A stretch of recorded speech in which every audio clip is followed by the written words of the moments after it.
envoyé spécial de son Excellence Denis Sassou Nguesso, président de la République du Congo, le ministre d'État, ministre des Mines et de la Géologie, Pierre Oba, est arrivé hier au Cameroun afin d'être reçu cette semaine en audience par son Excellence le président de la République Paul Biya. Au programme de cette rencontre au sommet, le développement d'infrastructures ferroviaires et portuaires pour une valeur de plus de 5 000 milliards de francs CFA, intégralement financé par un consortium de sociétés chinoises mis en place par la firme hongkongaise Betsue Finance Limited.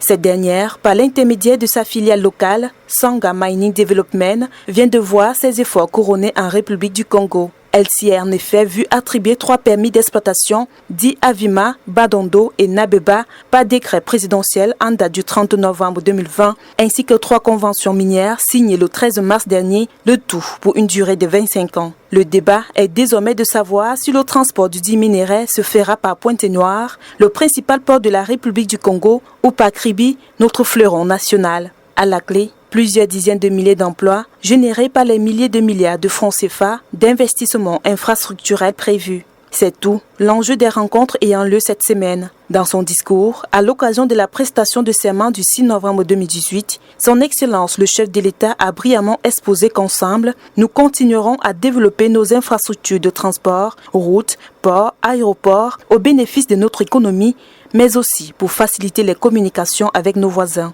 À n'en pas douter, les équipes ministérielles de notre grande nation ne laisseront pas s'échapper une si belle opportunité de faire d'une pierre deux coups.